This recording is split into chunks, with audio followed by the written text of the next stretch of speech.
Hello friends, तो आज हम best Korean drama the queen of ring के बारे में बात करेंगे। तो ड्रामे की शुरुआत में हम एक लड़की को देखते हैं जिसका नाम है नानही, जो लुक वाइज अगली और अनअट्रैक्टिव होती है।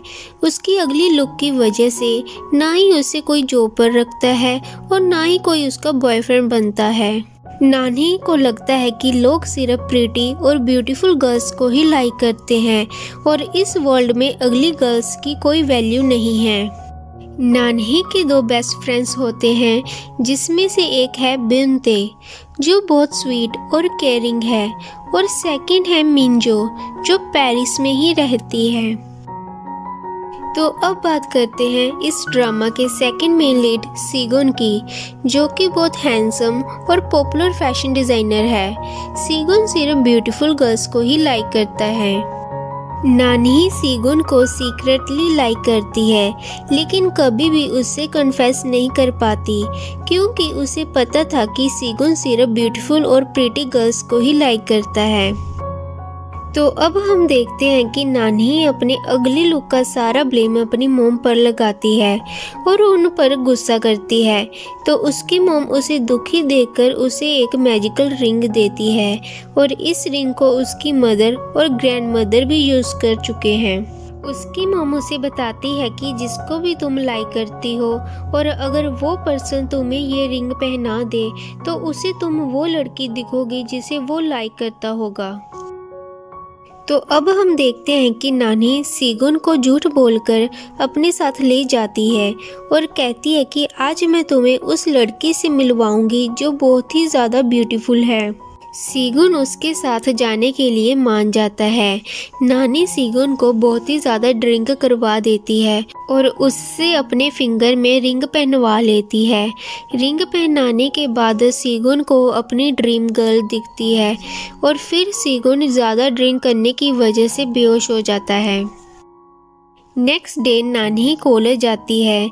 सीगुन उसे देखकर शॉक हो जाता है, क्योंकि उसे नानी की जगह वो लड़की दिखती है जिसे वो 6 मंथ पहले मिला था, और पहली बार देखते ही सीगुन को उस लड़की से वन साइड लव हो गया था, क्योंकि वो बहुत ही ज़्यादा ब्यूटीफुल थी। तो अब सीगुन उस मैजिकल रिंग वाली नानी को फॉलो करने लग जाता है और उसे जानने की कोशिश करता है, और धीरे धीरे उन दोनों की दोस्ती हो जाती है। सीगुन को नानी में अपनी ड्रीम गर्ल दिखती है, बट रियलिटी कुछ और ही होती है। एक दिन सीगुन नानी के घर जाता है और उसे वहाँ रियल वाली नानी मिलती है, क्योंकि उस टाइम नानी ने अपनी रिंग नहीं पहनी हुई थी। सीगुन उसे देखकर शॉक हो जाता है और उससे पूछता है कि तुम यहाँ क्या कर रहे हो। तो वो उसे कहती है कि मैं नानी की बेस्ट फ्रेंड हूँ। इसलिए सीगुन उससे दोस्ती कर लेता है और मिलने के लिए बुलाता है, ताकि वो जान सके कि उसकी बेस्ट फ्रेंड जाने की मैजिकल रिंग वाली नानी को क्या क्या पसंद है। फिर सीगुन रियल नानी को एज ए थैंक्स एप्पल लेकर देता है। जब वो एप्पल सेलेक्ट कर रहा होता है, वो सिर्फ प्रीटी एप्पल्स को ही चूज करता है, जिसे देखकर नानी खुद एप्पल लेने लग जाती है और वो सिर्फ अगली एप्पल को ही सिलेक्ट करती है और बताती है कि लोग सिर्फ प्रीटी एप्पल्स को ही लेते हैं, जबकि अगली एप्पल्स विदाउट केमिकल और अच्छे होते हैं। नानी की बातें सुनकर सीगुन उससे इम्प्रेस हो जाता है। अब नेक्स्ट डे मैजिकल रिंग वाली नानी और सीगुन डेट पर जाते हैं और एक दूसरे के साथ अच्छा टाइम स्पेंड करते हैं और इंजॉय करते हैं। सब कुछ सही चल रहा होता है कि तभी आ जाता है कहानी में ट्विस्ट। आपको याद होगा, मैंने स्टार्टिंग में बताया था कि नानी के 2 चाइल्डहुड बेस्ट फ्रेंड है। एक है ब्यूनताई, दूसरी है मिंजो, जो पेरिस में रहती है, और अब मिंजो वापस कोरिया आ जाती है। शॉकिंग बात यह है कि मिंजो वही लड़की है जिसे सीगुन पेरिस में मिला था, और ये बात नानी को पता नहीं होती है। मिंजो के कोरिया वापस आने का रीज़न ये है कि मिंजो को नानी से अपनी डायरी वापस चाहिए होती है, बिकॉज उसमें उस लड़के का नंबर है जिससे वो लाइक करती है, और वो लड़का कोई और नहीं बल्कि सीगुन ही होता है। एक्चुअली जब वो दोनों पेरिस में मिले थे तो मिंजो को भी सीगुन अच्छा लगा था और सीगुन ने मिंजो को अपना नंबर दिया था, जिसे मिंजो ने अपनी डायरी में रखा था और वो डायरी नानी के पास रह गई थी।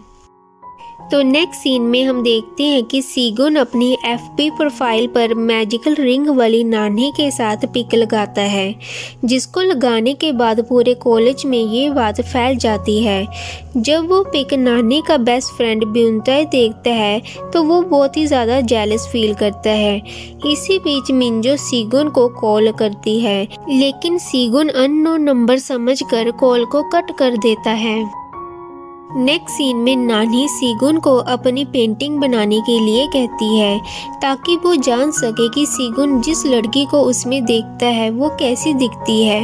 और अब नानी उस पेंटिंग को देखकर शॉक हो जाती है, क्योंकि वो पेंटिंग उसकी बेस्ट फ्रेंड मिंजो की ही होती है।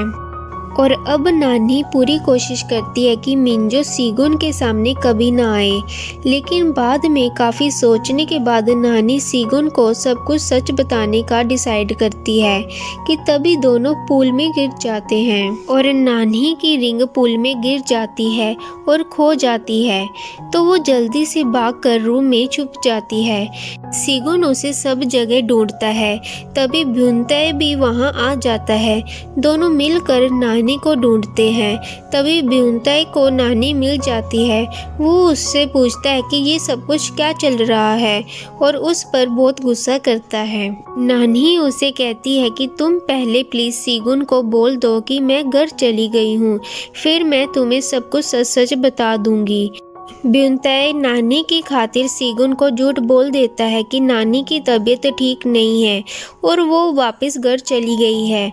फिर नानी अपने फ्रेंड ब्यूनताई को मैजिकल रिंग की सारी स्टोरी बताती है और उससे रिक्वेस्ट करती है कि प्लीज रिंग ढूंढने में मेरी मदद कर दो, ताजो मैं सारी सच्चाई सीगुन को बता सकूं।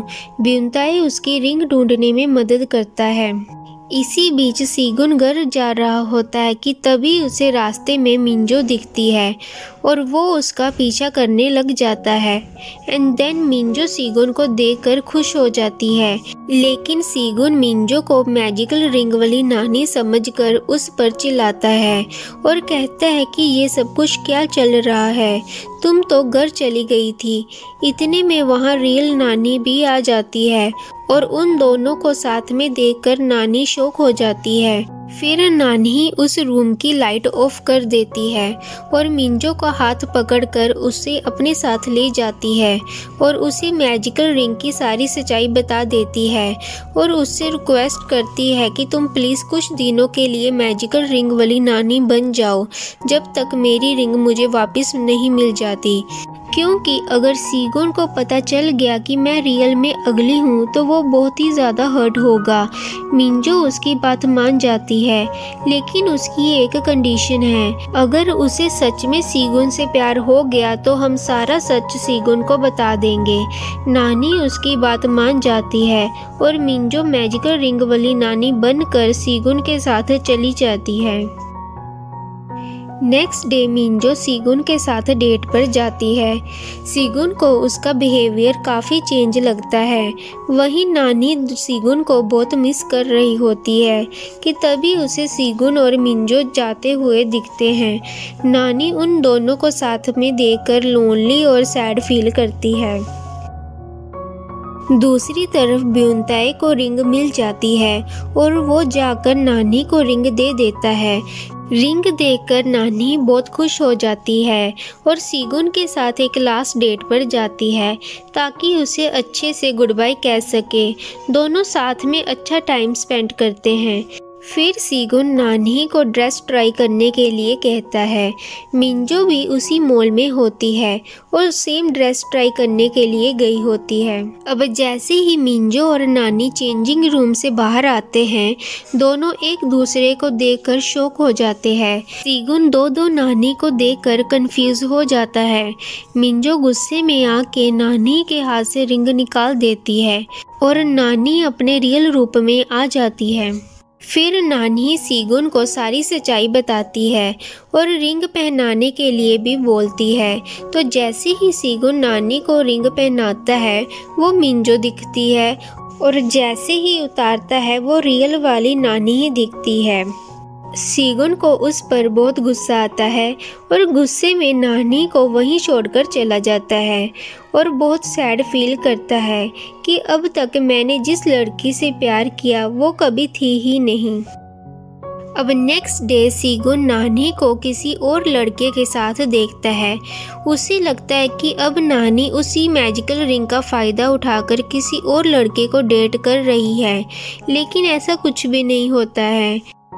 तो अब नानी सब कुछ भूलकर मॉडलिंग कंपटीशन की तैयारी करती है और ब्यूनताई को उसका मॉडल बनने के लिए कहती है। तभी वहाँ पर मिंजो और सीगुन भी आ जाते हैं और उन दोनों का मजाक बनाते हैं। तभी ब्यूनताई नानी का मॉडल बनने के लिए रेडी हो जाता है और मिंजो भी सीगुन की मॉडल बनने के लिए रेडी हो जाती है। अब जब नानी ब्यूनताई का नाप ले रही होती है तो सीगुन बहुत ज़्यादा जेलस फील करता है और फिर नानी और ब्यूनताई लंच करने के लिए भी चले जाते हैं। यहाँ ब्यूनताई नानी से अपनी फीलिंग को कन्फेस करता है, जिसे सुनकर नानी शॉक हो जाती है और ब्यूनताई उसे कहता है कि तुम मुझे कंपटीशन के बाद आंसर कर देना। वहीं दूसरी तरफ सीगुन को पता चल जाता है कि उसकी मॉम कंपटीशन में नहीं आने वाली है, तो वो बहुत ही ज़्यादा अपसेट हो जाता है क्योंकि वो अपनी मॉम से 7 साल के बाद मिलने वाला था। मिंजो उसके दुख में साथ देने की बजाय सीगुन को अकेला छोड़कर वहाँ से चली जाती है। तभी नानी कॉस्ट्यूम पहनकर वहाँ आती है और कहती है कि तुम मुझे मैजिकल रिंग वाली नानी समझकर अपनी प्रॉब्लम शेयर कर सकते हो। सीगुन नानी के साथ काफ़ी रिलैक्स फील करता है और कंपटीशन के लिए नानी से गुड लक बोलकर वहाँ से चला जाता है। नेक्स्ट डे कंपटीशन से पहले मिंजो चक्कर खाकर गिर जाती है, तो ब्यूनताई को उसके साथ हॉस्पिटल जाना पड़ता है। ब्यूनताई सीगुन को नानी का मॉडल बनने के लिए कहता है एंड देन सीगुन as a model ramp walk करता है, जिसको देखकर सभी इम्प्रेस हो जाते हैं। फिर सीगुन नानी को अपनी मॉडल बनने के लिए कहता है। तो अब जैसे ही नानी रेडी होकर स्टेज पर आती है वो बहुत ब्यूटीफुल लग रही होती है। पहले तो वो थोड़ा नर्वस होती है, लेकिन बाद में वो फुल कॉन्फिडेंस के साथ रैंप वॉक करती है एंड देन दोनों ही कंपटीशन जीत जाते हैं। अब नेक्स्ट सीन में सीगुन फाइनली नानी को प्रपोज कर देता है, not only for her good look but उसके गुड नेचर के लिए भी उसे पसंद करने लग जाता है और अपने मिसबिहेवियर के लिए सॉरी भी बोलता है। फिर वो नानी को वही मैजिकल रिंग पहनाकर देखता है, जिसको पहनाने के बाद उसे रियल वाली नानी ही दिखती है और यही इस ड्रामे की हैप्पी एंडिंग हो जाती है।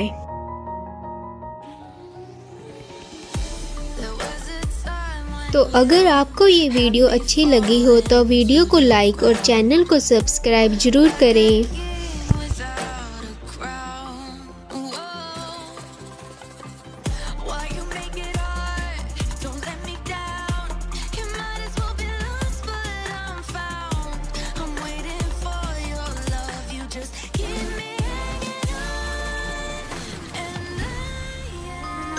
Like, share and subscribe my channel.